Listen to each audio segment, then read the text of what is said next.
نہ کوئی غم کرو نہ خوف، خوشیاں مناؤ جنت کی جس کا تم سے وعدہ کیا گیا تھا۔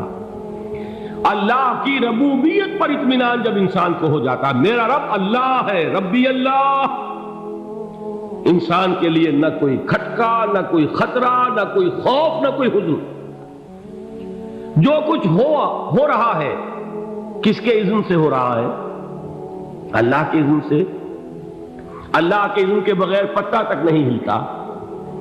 یہ کوئی اندھا بہرا مادہ نہیں ہے جس سے مجھے کوئی خوف ہو۔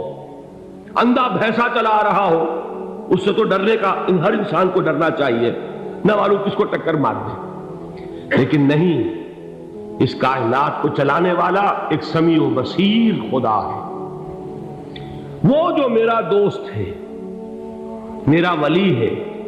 اللہ ولی الذین آمنوا یخرجہم من الظلمات الی النور۔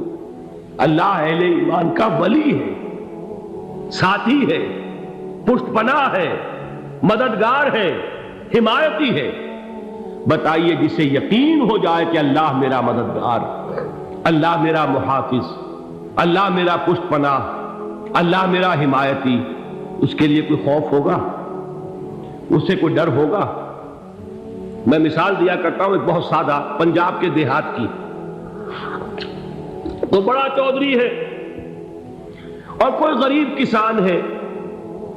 اس غریب کسان کے جانوروں کو ہر وقت اندیشہ ہوگا چوری کا، کوئی میری بھینس کھول کر نہ لے جائے، کوئی میرا بیل کھول کر نہ لے جائے۔ لیکن جس کے بارے میں یہ سب کو معلوم ہو کہ وہ جو بڑا چودھری ہے وہ اس کا دوست ہے، اس کی بچیا کو کوئی خوف ہوگا؟ اس کی بھینس پر کوئی ہاتھ ڈالے گا؟ اسے کوئی اندیشہ ہوگا؟ نہیں۔ کیوں؟ کہ وہ بڑا چودھری، بڑا اس کا یہاں کا سردار، جاگیردار، سب کو معلوم ہے وہ میرا دوست ہے، کوئی میرے خلاف اقدام نہیں کر سکتا۔ اس دنیا میں یہ چھوٹی سی بات اگر آپ کے دلی اطمینان اور سکون کا باعث بن سکتی ہے تو ذرا تصور کیجئے۔ میں لفظ تصور استعمال کروں گا صرف اس لیے کہ اس کا ہم جس کو کہتے ہیں ادراک اور شعور کر نہیں سکتے، اگر کے ساتھ کر سکتے۔ اگر یقین ہو کہ اللہ میرا مددگار اور یقین ہو کہ اللہ ہر آن میرے ساتھ ہے، پھر کوئی خوف؟ کس کا خوف؟ کوئی شے اللہ سے بالا تر ہے؟ کوئی قوت اس سے زیادہ طاقتور ہے؟ کوئی اس کے ارادے کو بدلنے والا ہے؟ کوئی اس کی مشیت کے آڑے آنے والا ہے؟ یہی بات ہے جو حضور نے فرمائی۔ یہ ایمان کا حاصل ہے لب لباب،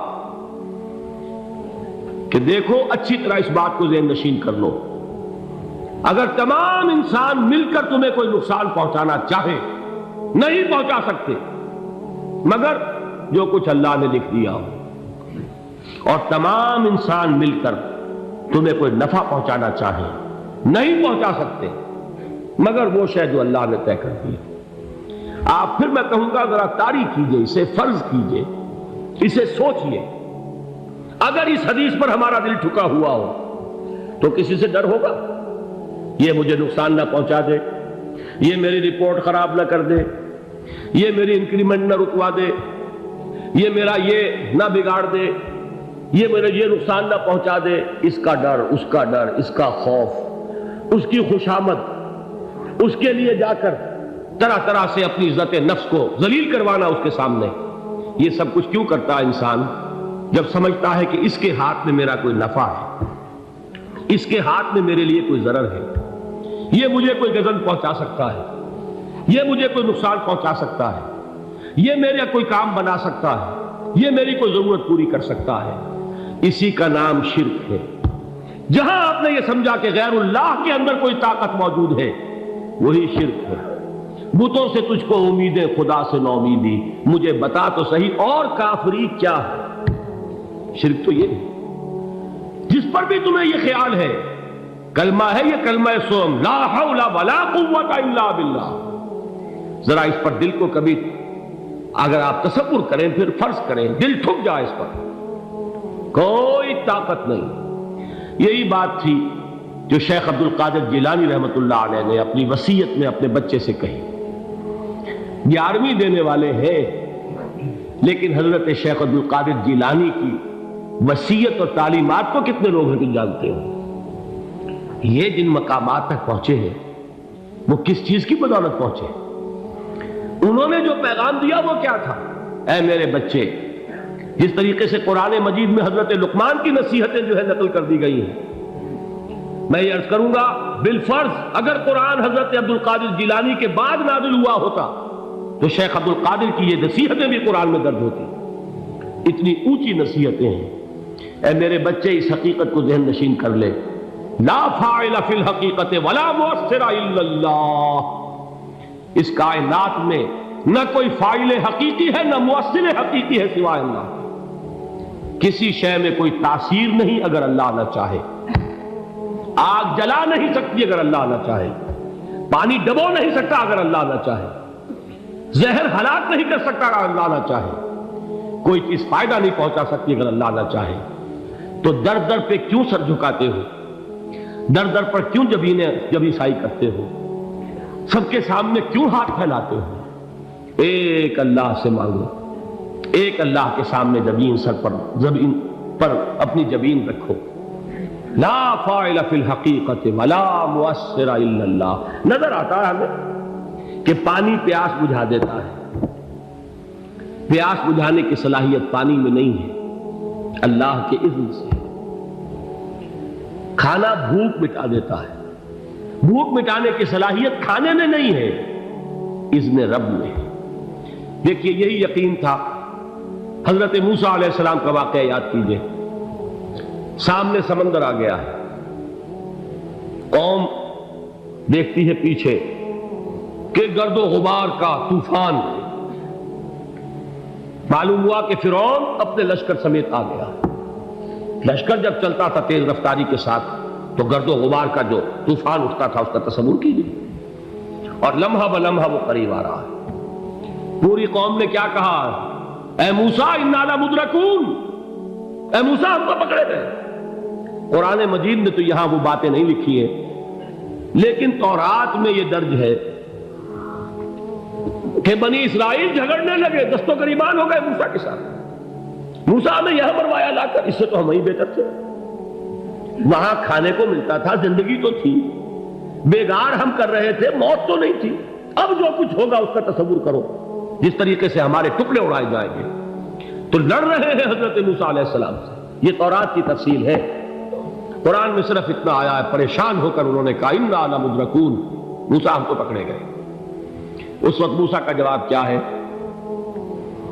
کلا ان معی ربی سیہدین، نہیں، میرے ساتھ میرا رب ہے، وہ راستہ دے گا۔ بتائیے کہاں راستہ نظر آ رہا ہے؟ یہ ہے ایمان بالغیب۔ راستہ نظر نہ آئے تب اللہ پر یقین ایمان ہے۔ جیب میں پیسے ہوں اور تب دل کو اطمینان ہے تو ایمان کس پر ہوا؟ پیسے پر، اللہ پر نہیں۔ جب وسائل و ذرائع نہ ہو اور پھر یقین ہو کہ اللہ مسبب الاسباب ہے، وہ اسباب کا پابند نہیں ہے، وہ اسباب کا محتاج نہیں ہے، اسباب اس کے محتاج ہے۔ اگر یہ یقین ہے تو اللہ پر ایمان ہے، یہ نہیں ہے تو تمہارا ایمان اسباب پر ہے، وسائل پر ہے، ذرائع پر ہے، مادیات پر ہے، اللہ پر نہیں۔ اس وقت کہاں راستہ تھا؟ کوئی راستہ تھا؟ سمندر ہے اور ادھر سے لشکر آ گیا ہے۔ کلا ان معی ربی سیہدین۔ اب دیکھیے ایمان کہہ دینا آسان ہے، ہوا معکم اینما کنتم، جہاں کہیں بھی تم ہوتے ہو اللہ تمہارے ساتھ ہوتا ہے، لیکن اس کا یقین قائم ہو جائے تو زمین و آسمان کا فرق واقع ہو جائے۔ یہی بات ہوئی حضور کے ساتھ۔ غار ہے، چھپے ہوئے ہیں محمد رسول اللہ اور آپ کے وہ یار غار ابو بکر صدیق رضی اللہ تعالی عنہ۔ اقبال نے حضرت ابو بکر کی شان میں چند اشعار کہیں صرف، لیکن واقعہ یہ ہے کہ بھاری بھاری نظموں پر اور قصیدوں پر بھاری ہے، طویل ترین نظمیں اور قصیدے ہوں ان پر بھاری ہے۔ ہمتیں ابو بکر کی ہمت جو ہے، کشت ملت را چو ابر، جیسے بارش سے کھیتی اپجتی ہے، ابو بکر کی ہمت اور عزیمت اس امت کو اسی طرح سینچنے والی ہے۔ ثانیے اسلام و غار و بدر و قبر، وہ دوسرے تھے اسلام میں، دوسرے پہلے کون تھے؟ انا اول المومنین، حضور فرماتے ہیں سب سے پہلا ایمان لانے والا میں، دوسرے ابو بکر۔ ویسے ہمارے ہاں یہ چلتا ہے اختلاف، حضرت علی پہلے ہیں کہ حضرت ابو بکر پہلے ہیں، لیکن اس میں بڑی خوبصورت تطبیق قائم کی ہے علماء نے، اور بہت صحیح ہے۔ چار کے بارے میں فیصلہ ہی مت کرو کہ کون پہلے، ان کی ایک عجیب تقسیم کر دی ہے۔ آزاد مردوں میں، بالغ مردوں میں سب سے پہلے ابو بکر، بچوں میں سب سے پہلے علی، خواتین میں سب سے پہلے خدیجہ، اور غلاموں میں سب سے پہلے زید بن حارثہ۔ بڑی پیاری تقسیم ہے، یہ چاروں ہی پہلے ہیں، ہر ایک کے لیے اولیت ہے۔ اور واقعہ یہ ہے کہ اگر زمانی اعتبار سے تعین ہوگا تو پہلے خدیجۃ الکبریٰ آئیں گی رضی اللہ تعالی عنہ۔ کسی اور سے بات کرنے کی نوبت بعد میں آ سکتی ہے، پہلے تو اہلیہ محترمہ سے بات ہوئی، آتے ہی پہلی وحی ہوئی ہے، ابھی تبلیغ کا حکم نہیں تھا۔ کس کو بتایا واقعہ؟ ابھی اپنی نبوت کی تبلیغ کا تو حکم ہی نہیں آیا۔ واقعہ کس کا ہے؟ وہ خدیجہ کا ہے۔ جب کہا ہے کہ خشیت علی نفسی، مجھے اپنی جان کا اندیشہ ہے، تو کیا جواب دیا خدیجہ نے رضی اللہ تعالی عنہا؟ وہ صدیقۃ الکبریٰ ہے۔ صدیقات جو ہے خواتین، ان میں چوٹی پر خدیجۃ الکبریٰ ہے رضی اللہ تعالی عنہا، اور صدیق جو مرد ہیں ان میں صدیق اکبر ہے ابو بکر صدیق رضی اللہ تعالی عنہ، لیکن صدیقات میں چوٹی پر۔ جب حضور نے فرمایا خشیت علی نفسی، کیا فرمایا؟ کیا عرض کیا؟ کیسے تسلی دی؟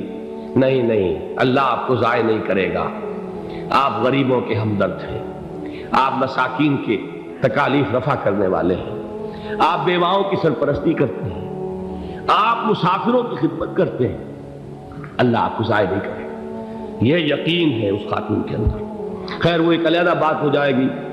میرے دل پر حضرت خدیجہ رضی اللہ تعالیٰ عنہ کی شخصیت کا بڑا گہرا نقش ہے، جو وہ کوئی اور ہی وقت اور موقع ہوا تو بیان ہوگا۔ بہرحال اقبال نے ایک مصرے میں جو چار اولیتیں جمع کر دی ہیں، ہمت او کشت امت را چو ابر، ثانی اسلام و غار و بدر و قبر۔ اسلام میں حضور کے بعد پہلے کون؟ ابو بکر۔ غار میں حضور کے ساتھ کون؟ ابو بکر۔ بدر کی رات اللہ کا رسول سر بسجود، وہ گھاس پھوس کی جو جھوپڑی بنائی گئی تھی، اور وہاں تلوار ننگی لے کر پہرا دینے والا کون؟ ابو بکر۔ اور اس حجرہ عائشہ میں محمد کے بعد سب سے پہلے دفن ہونے والا کون؟ ابو بکر رضی اللہ تعالی عنہ صلی اللہ علیہ وسلم۔ وہ جو معاملہ میں سنا رہا تھا غار ثور کا، حضرت ابو بکر بھی حضور کے خیال سے لرز گئے ہیں۔ آپ کو یاد ہوگا کہ جا کر پہلے تمام جتنے سوراخ تھے انہیں بند کیا، ایک سوراخ رہ گیا تھا جس کو بند کرنے کے لیے کوئی کپڑا نہیں تھا، وہاں اپنی ایڑی رکھی ہے، تب کہا ہے حضور سے تشریف لائیے، اور اپنے زانو پر حضور کو لٹایا ہے، اور وہاں کسی موذی جانور نے کاٹا ہے، حضور کی آنکھ لگ گئی تھی، اس وقت اس بل کے اندر جو بھی بچھو ہے کیا ہے واللہ عالم، اس نے کاٹا ہے، اس کی تکلیف کی وجہ سے ابو بکر کی آنکھوں سے آنسو ٹپک گئے، حضور کے چہرے مبارک پر پڑے ہیں، تو حضور جاگے ہیں، معاملہ کیا ہے؟ ایڑی نہیں ہٹائی وہاں سے، مبادا وہ جانور وہاں سے نکل کر محمد الرسول اللہ کو کوئی گزن پہنچا دے، ابو بکر کی ایڑی ہے، جس طرح چاہے کھا لے، ختم کر دے، جان نکل جائے تب کوئی آنچ آئے، محمد پر تو آئے، لیکن جیتے جی نہیں۔ وہ ہے ابو بکر حضور کے خیال سے۔ اس وقت حضور نے پھر اپنا لعاب دہن لگایا ہے، اور اس سے پھر آپ کی تکلیف ختم ہوئی۔ جیسے خیبر میں حضرت علی کی آنکھ دکھ رہی تھی، اس کو جو شفا حاصل ہوئی ہے وہ بھی حضور کے لعاب دہن سے ہوئی۔ تو بہرحال اس وقت انہوں نے کہا ہے کہ اے نبی یا رسول اللہ، اگر اس وقت ان میں سے کسی نے غیر ارادی طور پر بھی اپنے قدموں کی طرف جھانک لیا تو پکڑے جائیں، کیا جواب تھا اللہ کے رسول کا؟ لا تحزن ان اللہ معنا، اللہ ہمارے ساتھ ہے، کیوں گھبراتے ہو ابو بکر؟ یہ ہے ایمان باللہ، میرا مالک اللہ، میرا رازق اللہ، میرا محافظ اللہ، میرا مددگار اللہ، میرا پشت پناہ اللہ، میرا دوست اللہ۔